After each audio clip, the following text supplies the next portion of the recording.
And we're back.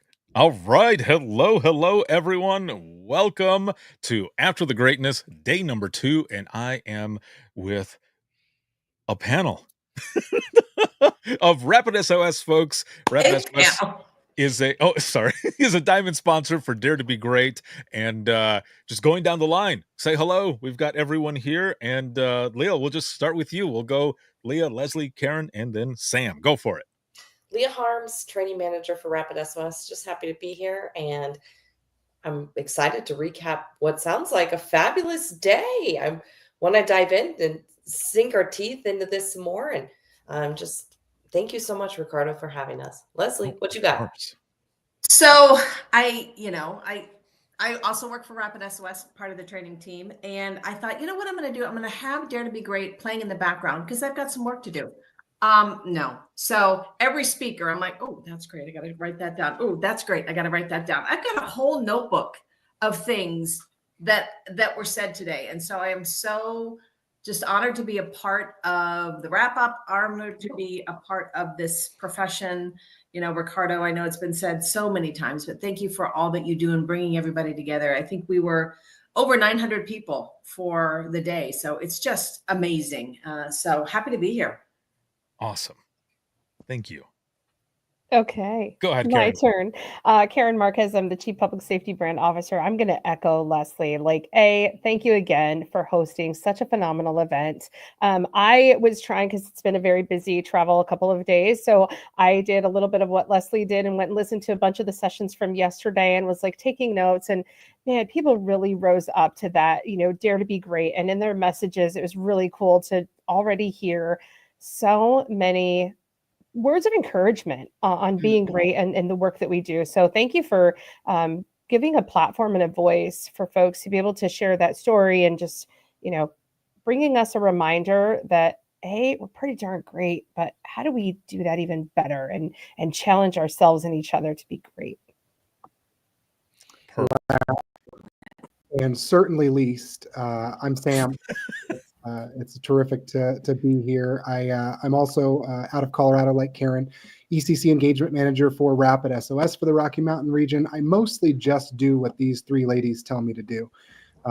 Try to do it to the best of my ability. I will echo what Leslie, Leah, and Karen have said in offering and requesting a huge virtual round of applause and thank you to Ricardo for A, all that you do, B, having us here, C, putting this on. What a tremendous, tremendous pleasure it is to be a part of a community that garners interaction and engagement and supports one another, and have an outlet like this to be a part of this community and have a chance to engage with our fellow telecommunicators. Well, damn. Thank you. Thank you so much. Each and every one of you. It's been an honor and a pleasure to be able to do it, to be able to have something that's free for everyone to be able to check out and always have there to go back to for all of these sessions. And so it's been awesome. And people have been saying it also in the comments, just the amount of content and powerful stories and everything just coming out. But I want to start with all of you for the panel for the opening session that that was out there. And Leslie, you were running that one, and I just kind of want to have you recap that. Like, where did that come from? Because we've gotten the information just a couple days ago, and I thought, oh, how is this going to go? The whole panel thing. So please. So there's so much going on in the profession, and it's constantly changing, and we've got so many things that everybody is trying to juggle, and to just have one voice talk about it, I don't think it would do it would do it a disservice. So everybody's got their own piece of the puzzle and their own perspective about what 911 has been for them or is for them right now because they're still in the job, and all of the things that are coming down the pike for what's happening in the future.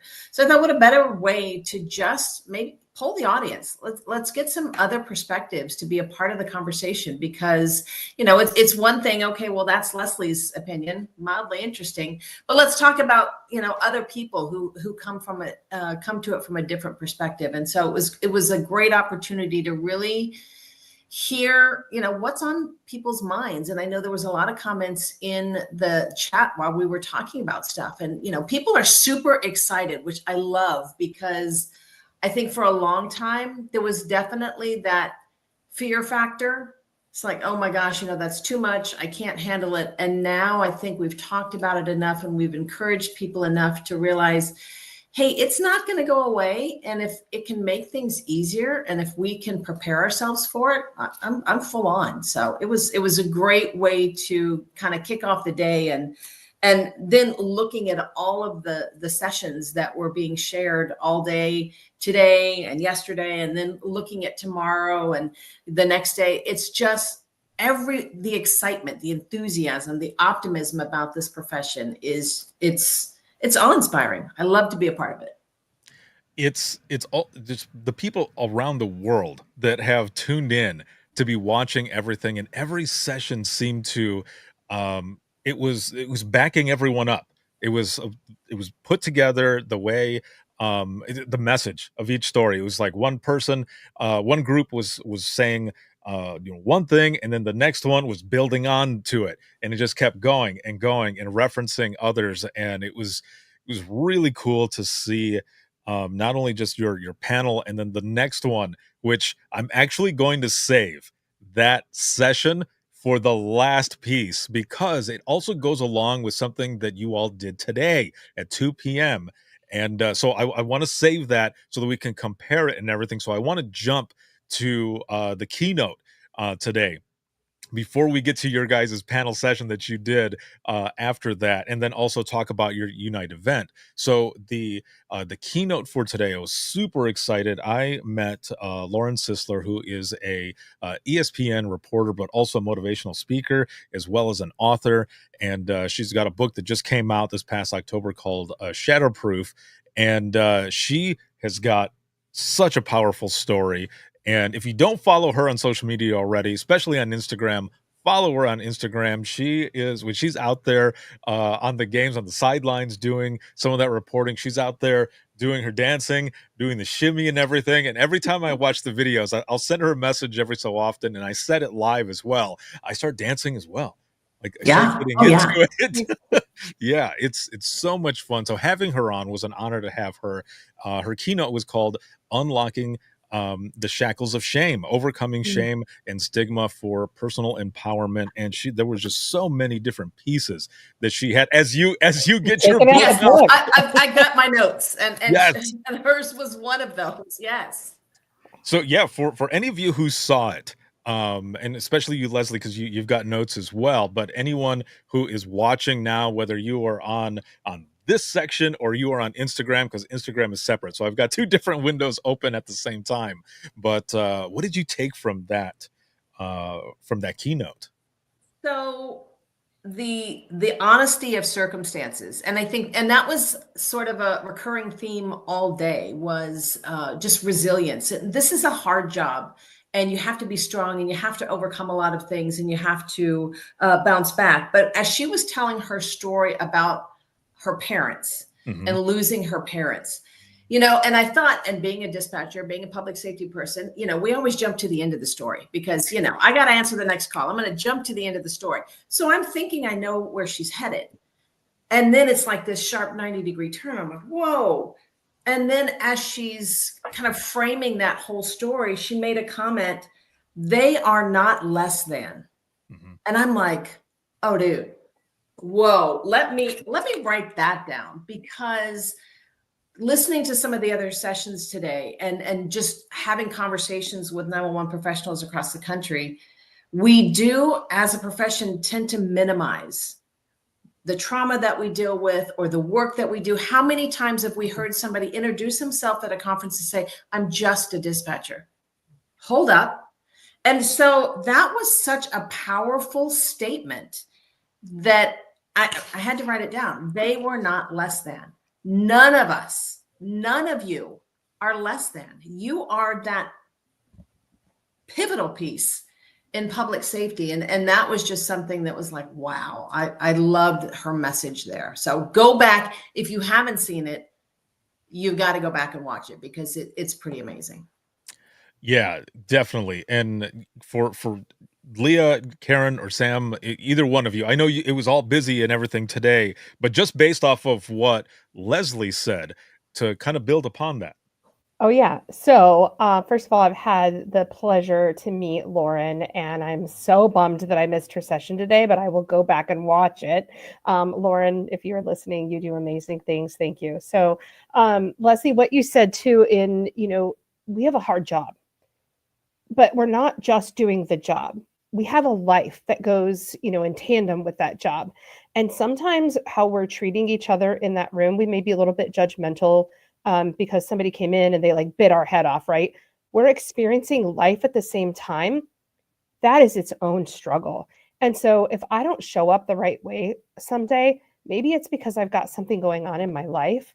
And like, how are we showing up for each other?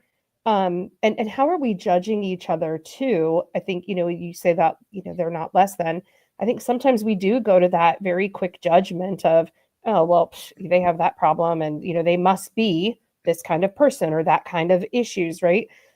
Like, hold the judgment and remember that people are going through real life and a hard job. And so we've really got to show up for each other. Like, okay. So Definitely. session for next time. Yeah.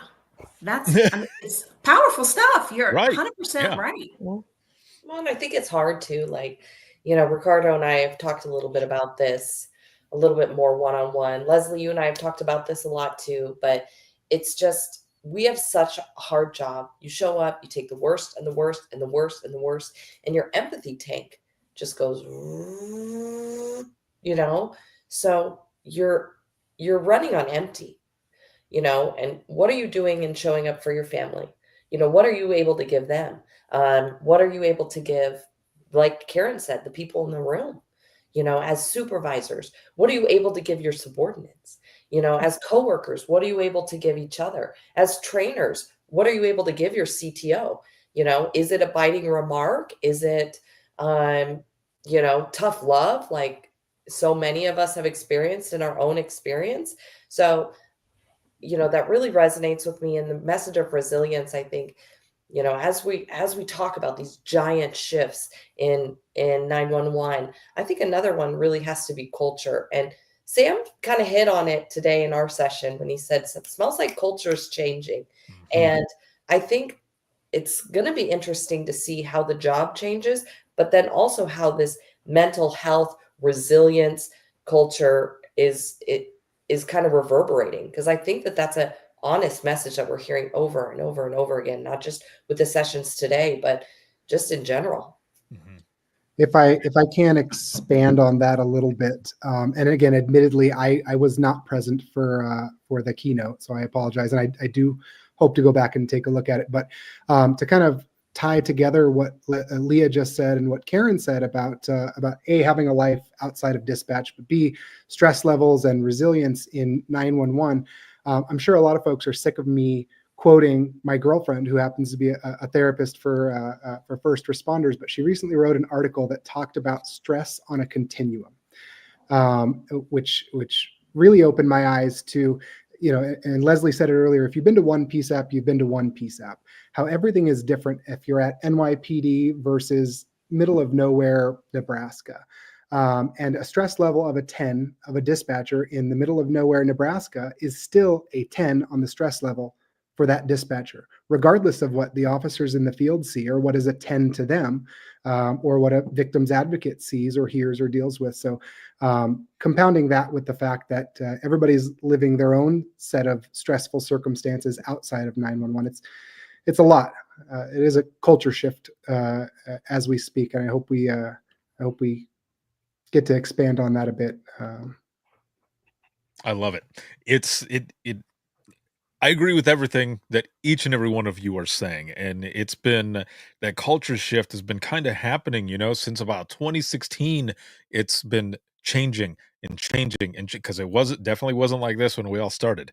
Uh, the amount of resources, like the amount of the technology alone, but just us finally talking to each other. And I know it's not like that in every place, right?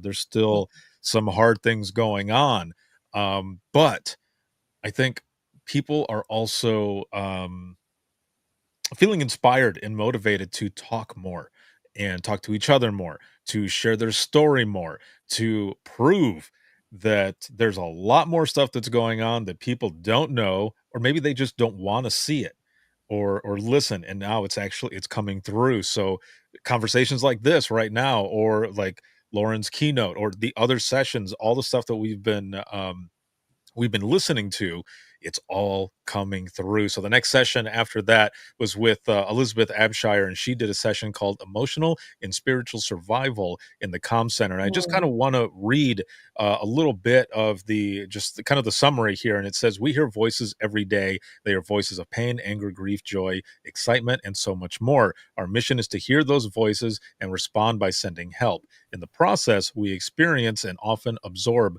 their emotions. This course will give you tools to prevent you and your dispatch family from becoming callous and hard-hearted by maintaining your emotional and spiritual health." This was another excellent one. Powerful stuff going on there, and man, I can't say enough about Elizabeth. She had a lot going on for that session.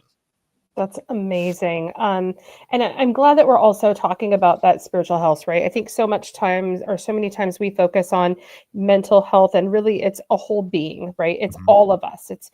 I'm not the picture of health, unfortunately. However, I know that there's things that I need to do to treat my body the right way, or to treat my brain the right way. I have to Mhm. treat my heart the right way, Right. because all of that other stuff comes from here, comes from that heart. And so, what am I doing to support my spiritual well-being at the same time, right? Then we talk Mhm. about financial well-being and all of the other things. So, gosh, I'm so proud, because sometimes that takes a lot of courage to approach that topic as well. So, kudos to her for bringing it up. And we have to start thinking about the whole self and how we show up. And I will tell you, Ricardo, like I went through calls, and not I don't remember a lot of them. There are some that stick with me today, where I know I was put in that place, put in that seat on that call for a very specific reason. And I could take that two different ways, right? I can go down the road of like, why me? Why was I the one that had to be on that call? And instead, it's also shifting our focus to, I got to be that one that was with that Mhm. person in that moment. Because if it wasn't me, and it was, maybe my coworker who wasn't in a great mood that day and in that moment, how would that have met the caller who really needed that human touch in that moment? And so I think even this Dare to Be Great is a good reminder of our community members, tied back to Lauren's session. Our community members are also going through life in that one moment. And it's so easy for us to judge what that situation is. Mhm. Mhm. Take a Yeah. moment to think, you know what, I get to be here for them in this moment so that they can go and live a full life again. And then just go to the next one and still be happy and serve. And Karen, as you're talking, a couple things run through my mind. And Ricardo, you said, all of these voices that we listen to, and we're trained from the very beginning to pay attention to voice inflection and listen to what someone's not saying, and listen to all of this sensory overload that's happening, almost to the point where we're no longer listening to ourselves. Mhm. Our voice and our needs are no longer being heard because we've pushed them down and pushed them down and pushed them down. So that was the first thing. And then the other was, I know there's been a lot of conversation with AI. We talked about it today. There were some other sessions that have talked about AI and technology and all the things that are happening. And I've got a very good friend, and he and I go round and round about, AI, and it's just here to replace the call takers and the dispatchers. And we have a great conversation talking about it. But to what you said, Karen, is if we can remove the monotonous, tedious, non-emergency calls Mhm. to free up that person to be mentally and physically and spiritually ready to handle the call where they are needed, sign me up. Sign me up, because nobody goes home and tells their, their spouse or their family, well, how was your day? Well, I got to answer 150 alarm calls, and I talked to 14 people who were mad about the dog barking. And oh yeah, there was a car parked across the neighbor's street that's been there for 6 days and they were mad about it. No, they talk about the big calls. And if we can free up that workload through technology and AI and whatever you want to call it, to allow the people who need to be a part of that call, because that's what they are called to do, then that's what we got to do. That's why we're here. And it's super exciting to be a part of. I just like cruised my car into the station and filled up my tank, and look at all that empathy I found. Thank you, Leslie. I'm here to help. I dig it. Very well said. Yeah, I love that. And the next session that from that one, we go to the things great leaders say. And that was with Emily Smith. She's a 911 trainer out of Cobb County 911 in Georgia. And this was an excellent one as well. There was so much stuff. Just again, just the synopsis here for it is: a good leader needs to know how to direct. A great leader needs to know that the words they say make all of the difference. Let's take a look at a few sayings at some great leaders, whether informal or formally titled, say. Because you may or may not know this, those who are watching and listening, you don't need a title to be a leader. You don't need a title to be a recruiter. You are all those things, whether you think you are or not. And I think a lot of times in ourselves, we'll be doing or saying something, we're like, that's not me. We're like, yeah, you're doing it now. You're leading now. You're doing a certain thing. Or like I've told people, when you talk about what it is that you do, that's you being a recruiter as well. Because how you talk about what it is that you do is a perception that person is going to have of what you do, and you could possibly inspire or motivate someone to do what it is that you're doing as well by talking about how rewarding it is. Yeah, there's a lot of darkness, right? There's a lot of craziness in 911, but it's also rewarding too. So that's what I loved about this session as well. The things great leaders say. Emily also had asked the audience, what are some of the things, and I'll ask you the same thing that she said, what are some of the things that some of your great leaders or mentors or whichever said to you that made, kind of like a lasting impression? Like for me, I had posted in the comments that when I was in college for my bachelor's in graphic design, one of the things that we saw was this quote that kind of stuck with me. And it was something to the effect of a great designer knows when to stop. And what I said about that as well is just like, it's like us as well. Sometimes we get into our heads, and we get into our heads enough that we have to take a step back, reflect, and know when to stop because otherwise it just continues and continues. And you're like, where am I at now? What do I do now? But that was one of the ones that really stuck with me. So for any of you, like, what are some of the things that have been said to you that have kind of stuck with you from some great leaders? Whoever wants to start, jump in. I was going to tee it off because I feel like I'm the newest here. I'm the baby Rapid SOS girl. Okay. And I have to look at Sam Silva down there, and I always have to give him, that guy. I have to give him a little bit of kudos and crap at the same time, because I was a dispatcher sitting in our fishbowl training center. He came in to tell us about this crazy new Wazoo thing called Rapid SOS. He was dealing with like eye rolls and people on graveyards like falling asleep. I was sitting there and I was just like, who is this person? He's so passionate. He has such an energy about him.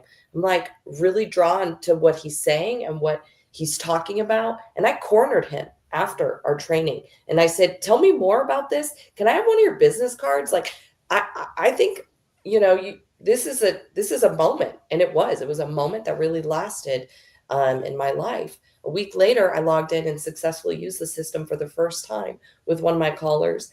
And I remember Swing Shift was standing around me like, oh, she's logging into this new thing. Oh, great. She had to do a password reset. This is so annoying. Do all of this. But then they got to see the breadcrumbing and the magic happen.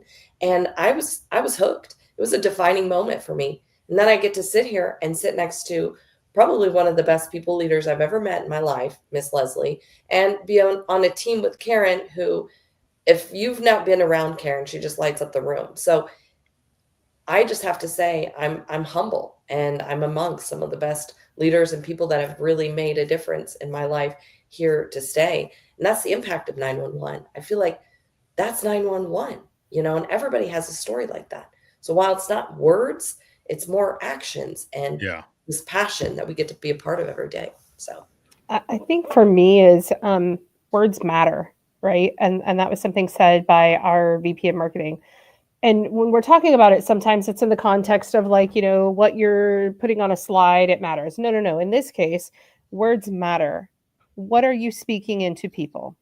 What are you speaking that you're taking away from people? And so really thinking about the words that you're using and the context that you're giving the person, whether it's feedback, encouragement, inspiration, whatever that may be, right? Those words really matter. And so sometimes we just have to take a moment to think about what we're about to say, because once they come out, you can never bring them back in. Exactly. Love it. Hey, if I can chime in and offer my 2 cents on all of the topics, specifically leadership, but what Karen and Leah said is one thing that comes to mind, a quote that somebody said. I have no idea where it came from, but it's always resonated with me is, don't set yourself on fire to keep those around you warm. Meaning to me that if you're not taking care of yourself, if you're not ultimately that if you're not taking care of yourself, you can't take care of those around you. But something else that came to mind was that I never looked at myself as a leader. I've never considered myself a leader. I've actually never been a people leader either. But the idea of that we harness at Rapid SOS is that everybody leads, be it through your words or with customers or amongst ourselves. And that helped me realize that every single person is a leader, whether you think you are or not. Backed by the anecdote of, if you have 5 people in a room and one of them is the leader and you take out that leader, a leader will always step up in some form or another. And if you take that leader out and you're left with 3 people in the room, somebody else is going to lead that group as well. So wherever you stand in the totem pole, you can be a leader just with your words and how you make other people feel and what you say and what you do. Awesome. Leslie? I mean, everything it's amazing. It's one of those things where I love to get inside what people are thinking about, because everything is so powerful. And it's just, I automatically think about, because we all travel so much. Well, maybe Ricardo, you travel in a different way, but some of us fly on airplanes, and it's a whole story with Ricardo, and I drive sometimes. There's a process that at the very last section before you take off, they talk about, and if the masks fall down, put your mask on first before helping someone else. And that's hard to do in a lot of our personal roles, where we may be parents or uncles or aunts or something, and we've got people in our lives that we feel like we've got to take care of. And then we go to work and we've got all of those demands on. It's just that stark reminder that you've got to take care of yourself first. You don't have to be number 1 on the list every single day, but you got to make the top 5. You got to make the top 5 every day. Right. Yeah, no, I agree with that. And before I go into the next one, I just want to say this really quick. Leah, when you were sharing your story and you said you cornered Sam, all I could see was you cornering him, and he's like, oh, like like what? it's a little bit how it went, right? It's not inaccurate, Ricardo. Oh, it was like, my beard oil is going to get in your face. Step back. I don't know. I don't think he had a beard back then, Sam, but it was. I literally. It wasn't cold, so. No, but it was a little aggressive, and apologies to you, Sam. You heard it here first, December 10th at 4:50 in the afternoon. I'm sorry. Wait, what? You know the actual day? No. Or you're just making okay. I was gonna say, holy moly, it was on this day those years ago? I mean, in PS, that was like an example of leadership in action because as leaders, one of the first things you really got to be able to do, say, I'm sorry and apologize, right? Look, great way to show it, Leah. Well, and it was kind of funny. So, if I might just share a quick story. Of So, course. it was a full circle moment for us because actually, like a month ago, I had forwarded Sam an email that I had received from someone that I went out and did like a DFW area managers meeting. And I was talking about Rapid SOS, and somebody came and cornered me. And she was like, oh my gosh, I want to know more about Rapid SOS. And she sent me an email afterwards, and I forwarded it to Sam. And I was like, haha, doesn't this look familiar? And we had a good laugh, but look at you, Sam. Look at the legacy that you're leaving. And look at you, Leah. That's Yeah. awesome. You're so right too, though, about the leadership. So I used to tell some of my folks, like, you're either a bad leader or a good leader, and you make the choice. So if you don't think that you're a leader, really think about the actions that you're taking, because some of our folks may be leading people in the wrong direction, but you're still a leader. So you're using your powers for good or for evil. Not to harp on this subject any longer than we need to, but I will share a story that my kiddo, who was probably four years old at the time, his pre-kindergarten teacher came to me and said, listen, your kid is a leader. And I was like, yes, that's awesome to hear. And she said, he's leading kids right off a ledge, and they're all making dinosaur noises when it's reading time. Oh, sweet. They listen to him, and he is a leader, but he's leading them the wrong direction. I dig that though. I That's just need to awesome. start making dinosaur noises now, right? I know. Yeah. You'll have to give us some dinosaur noises at the end. That is excellent. Well, so the last session that we had just a little bit ago was a transformation and renewal through resilience, and that was with Amarani, who says people can just call her Amy, so we'll say Amy as well. She did an excellent job. It was her first time doing a presentation. She did it outside, and you could see the mountains in the back. She's in North Carolina. She's out of Buncombe County. She was sharing her story. Seriously, it was superb, and it definitely fit with the title of her session of transformation and renewal through resilience. So I just want to read her little summary here as well. And it says, in this virtual session, I share my journey of overcoming cumulative trauma and burnout and finding a transformative renewal through resilience. As a mother of 4, working 2 jobs while attending college full time. For many years, I neglected my family and any type of self-care.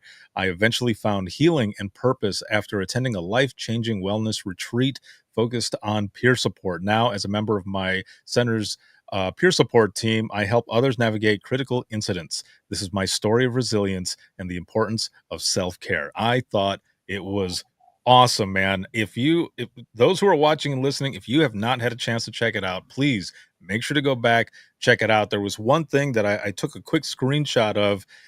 It was about prioritizing yourself. So she had a list here, and I just want to go through them really quick and kind of get your thoughts on this here. So it says prioritize yourself. The first one says you are not alone. And it says make yourself be the top priority. As you were saying, the top 5 there. Ask for help, develop skills and techniques for coping mechanisms. Speak kindly to yourself and others. Check in with your own self. Dude, she did very, very well. She also talked about what her and her crew went through and gave thanks to those who came to help during Hurricane Helene and the aftermath and everything. There's even pictures and stuff that's shown in there, but just that of resilience. Damn, it was good.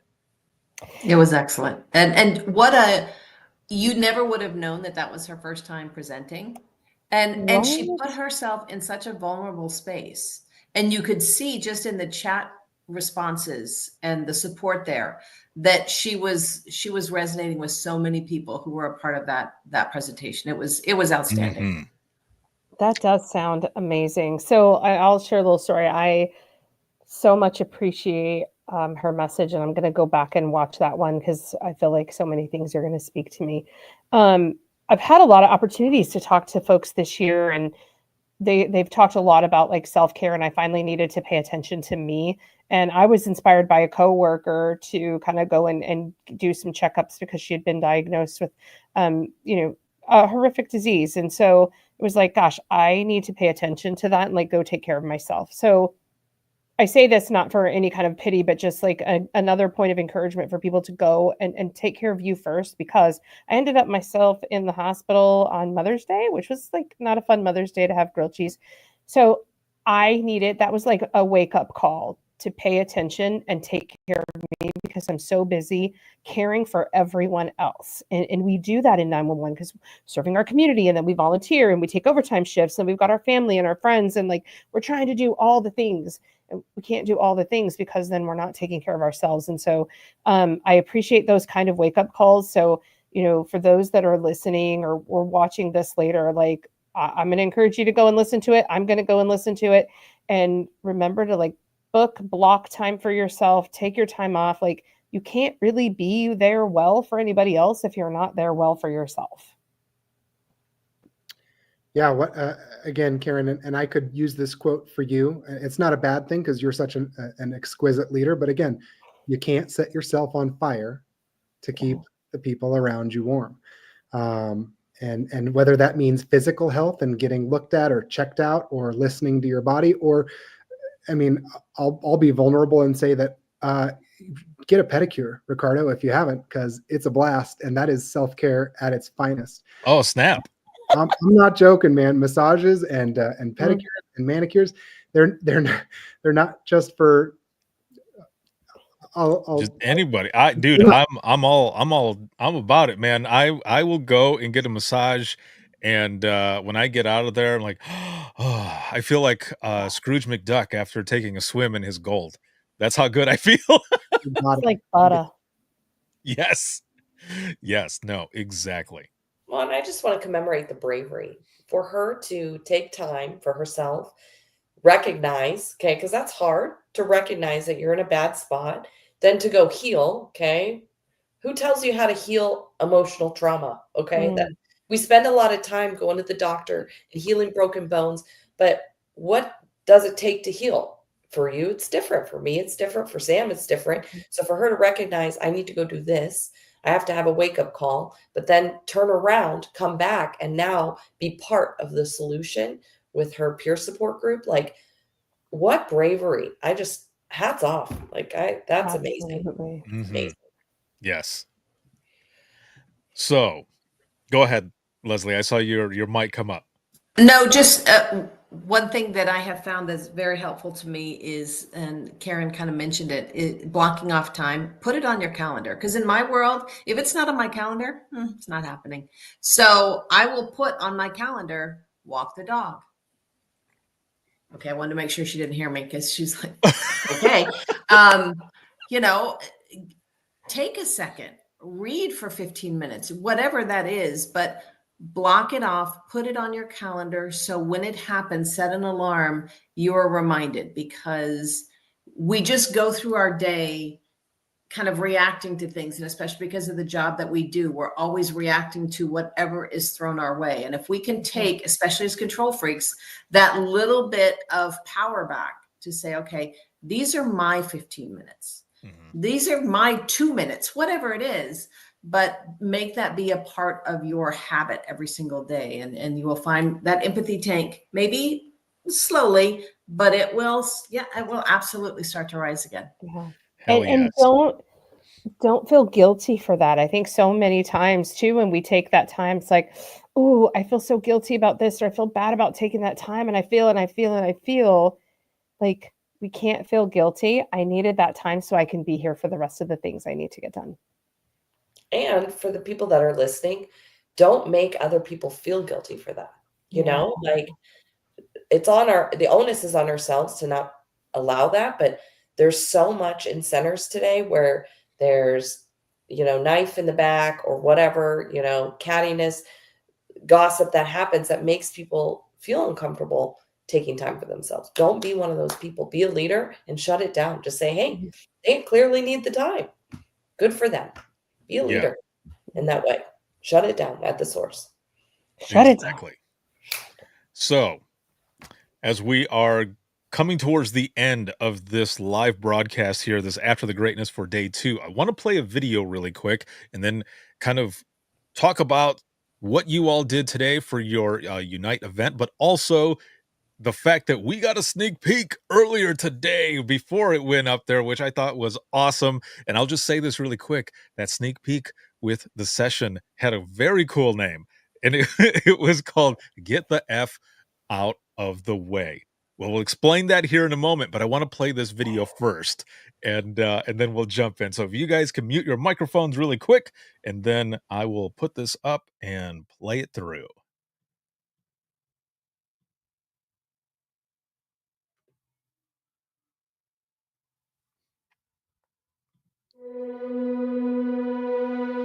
My name is Ashley Schutz, and I'm a telecommunicator for the last 15 years.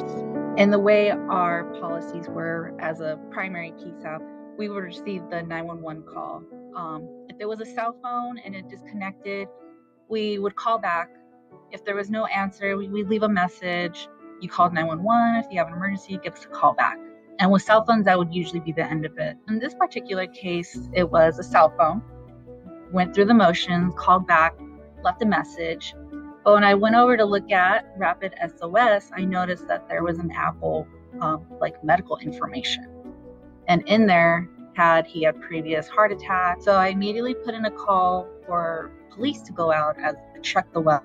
And then I called fire and I said, hey, this is what I got. Will you guys meet us out there just to make sure this is what I got from Rapid? And so they met us out there. Tried calling, he didn't answer.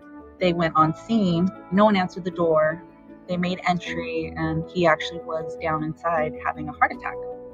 Had we not had Rapid SOS, or had that person not even entered his medical history into his iPhone, we would have never found him. I remember after that, I texted my family group and I said, everyone is to go in there and update your medical history and your personal contact info, because all of that stuff came up and you're just like, wow, that's crazy. And that's what got him that help that day. That's amazing, because without this technology, we didn't have that.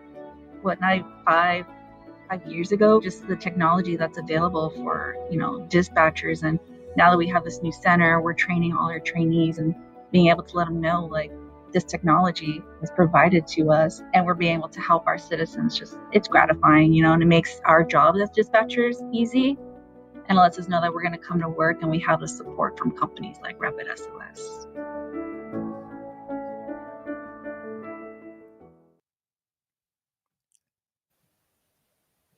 Oh man, that is such a good video, and just saving lives through that data. All of that information, we played that earlier today in the opening session, and we went through the panel and then ended up going into the next panel session, which was Get the F Out of the Way. And each one of you had a different either prop or a hat. And yes, right there. Yes. And I love the way you put it together, where you were giving a sneak peek of your Unite event that you did earlier today at 2 p.m. And you were going through the 12 days of Christmas, but I think you stopped at 7 or 8, something like that. And Jameson Peavyhouse was the one who was at the helm singing every one of those verses. And it just made it so much fun. So really quick, just with the video itself, just kind of some I guess insight from any one of you. Quickly off the bat, and I'm sorry, Karen, I'll let you go here in a Go. second. All I had to say is what a time to be alive.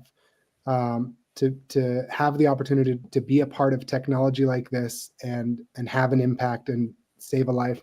What a privilege that I get to show up every day and wear this logo on my shirt. I'm on the verge of crying because of how impactful stories like that are. That's all I have to say. I agree.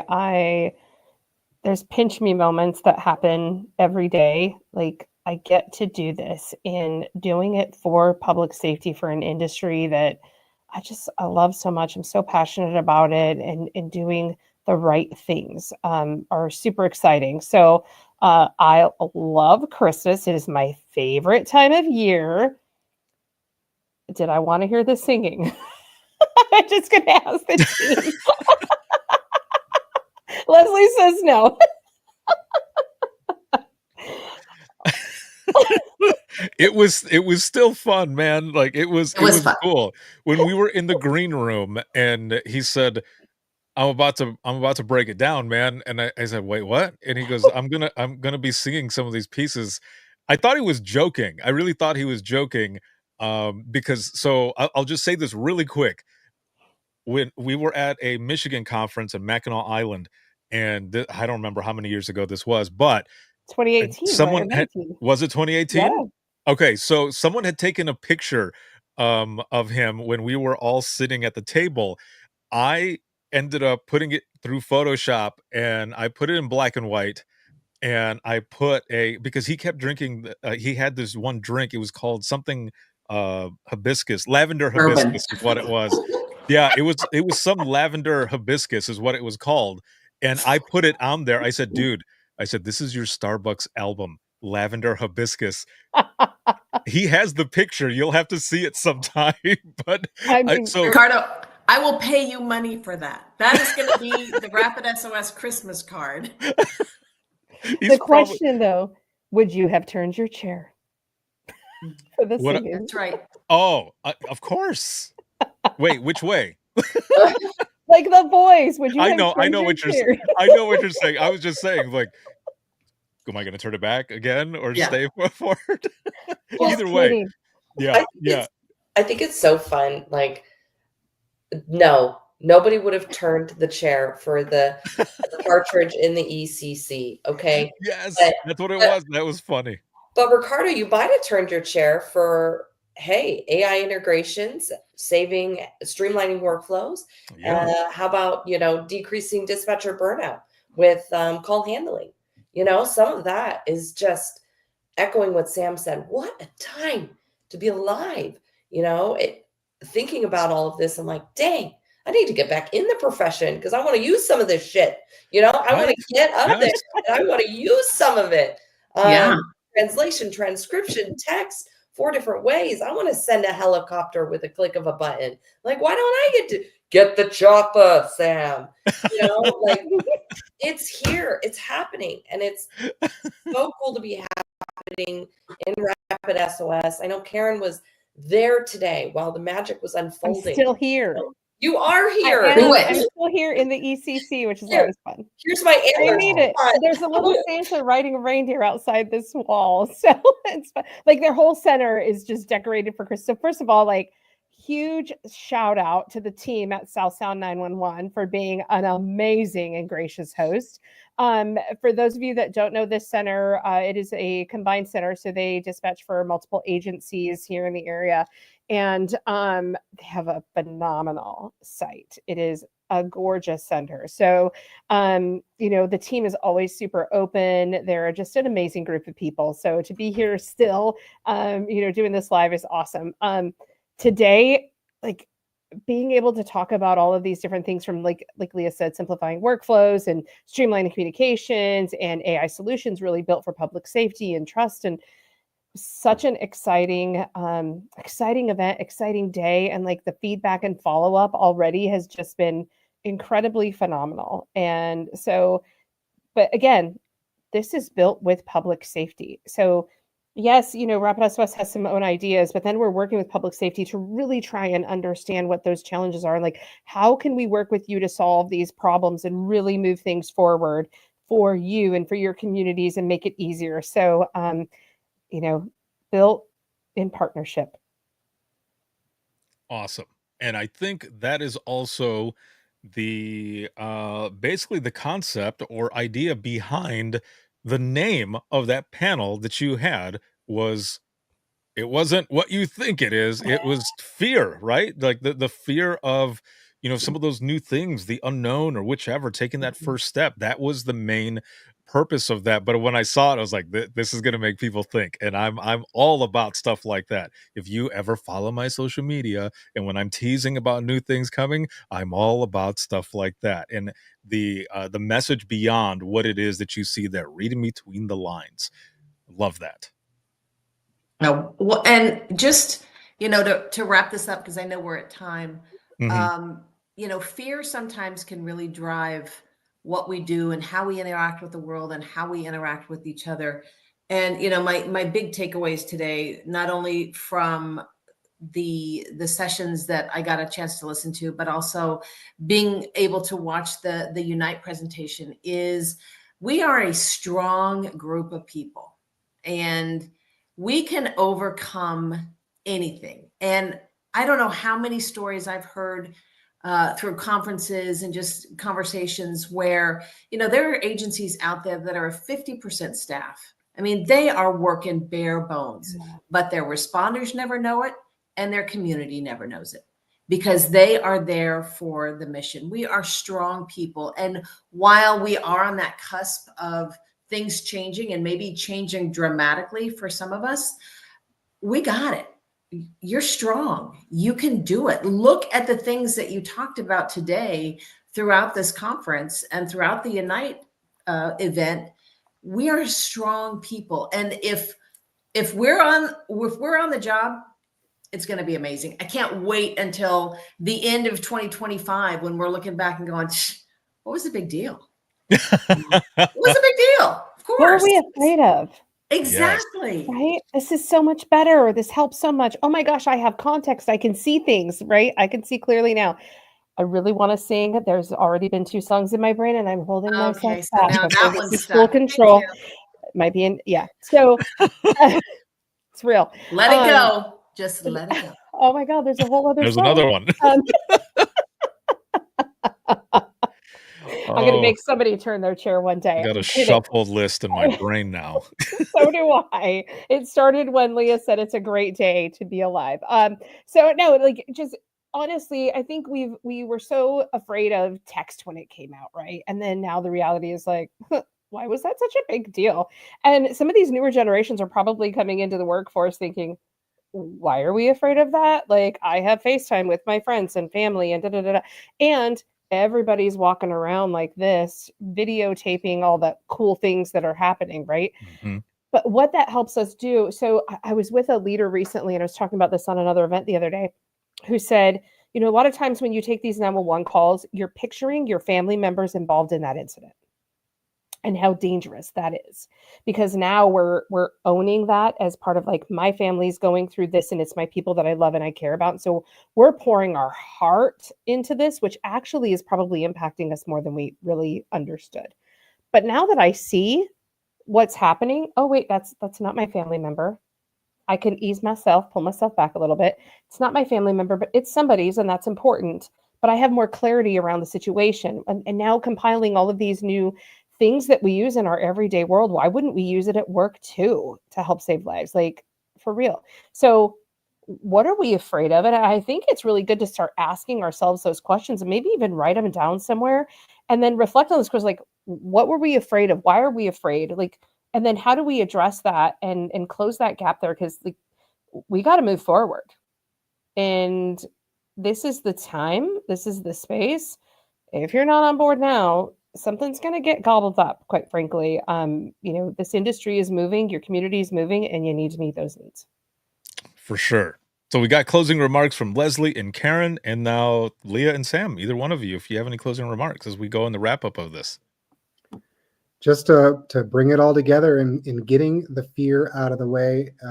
Again, what are we afraid of? But possibly it's the change. It's the fact that we've done things the same way since we've begun doing them. And we were afraid of text 911. We were afraid of the internet. And look at us now.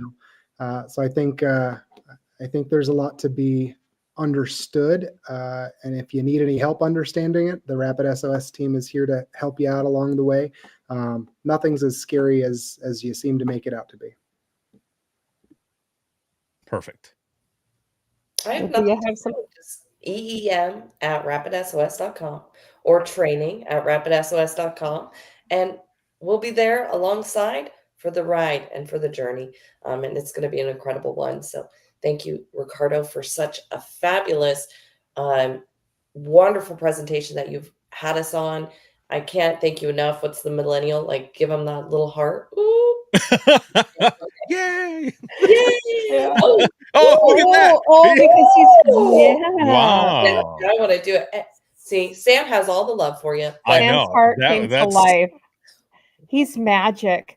I do want to just add one more thing before we close. For those that were not able to watch the Rapid SOS special event, I encourage you to go and check it out. The links will be on our social pages. Visit our website.